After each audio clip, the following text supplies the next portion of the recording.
She didn't realize that she was on the verge of a great blessing. Kara chose Islam as a religion by the freedom of choice. Her marriage to a Muslim didn't affect her choice, but the actions of her husband and children as good Muslim examples influenced her greatly and led her to that straight path of the truth, which created an inspiring story she is proud to tell. My name's Kara Lozzi. I'm 45 years old. I'm from America, born and raised in America.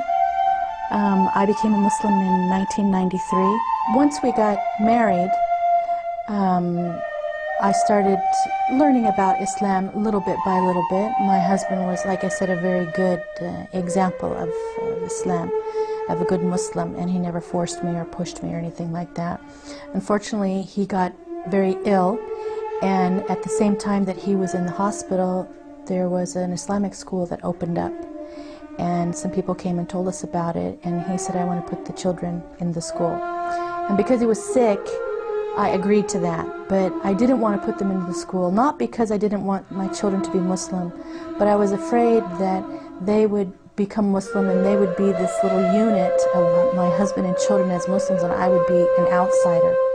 But I agreed because he was sick. But once I put them in the school, I can't believe how wonderful it was, and that school really showed me the beauty of the religion, not just the religious side of it, but also, the way of life. Although Kara's heart was filled with the morality of Islamic beliefs, she still felt incomplete, so she went in search of a guidance that would fill the void.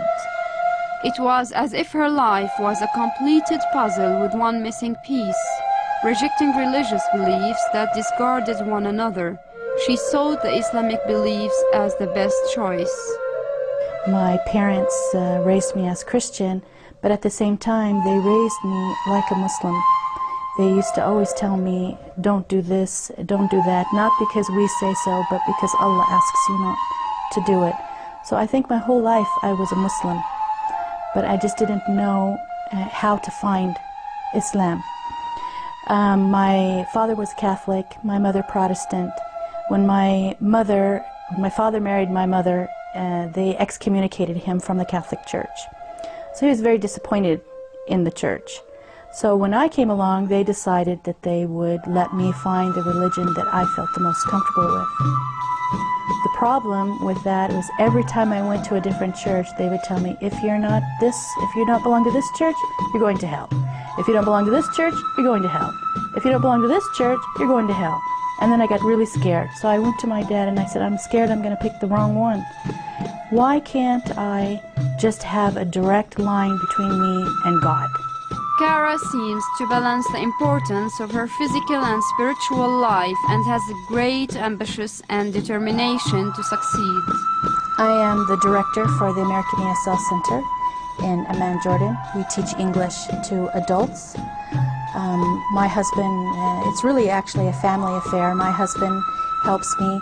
He steps in and his strength, where my weaknesses are, he has his strengths with dealing with people, dealing with the ministries, dealing with Arabs in general. My strength is in the academics. So we really work together as a family to promote our center, not only for teaching English, but also teaching understanding, tolerance, and patience between the two cultures. In the future, we hope to open up some other centers in the Middle East, in the Gulf area, in Syria and Lebanon, inshallah.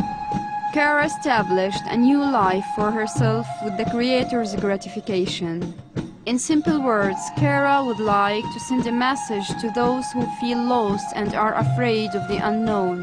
What I would say to somebody who is not a Muslim watching this program, I believe that you're watching this program for a reason, because you want to know about Islam and you want to know what will happen to me. This is a big question that we have when we non-Muslims become Muslims, so that you can see Muslim women living normal, completely normal lives, and how much peace that we have, and the joy that we have inside.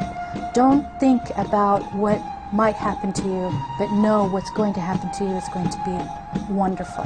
And listen to your heart and not listen to the others. Striving to be as pious one can be, and fighting against one's own evil traits takes effort and is continuous and never ending for a Muslim.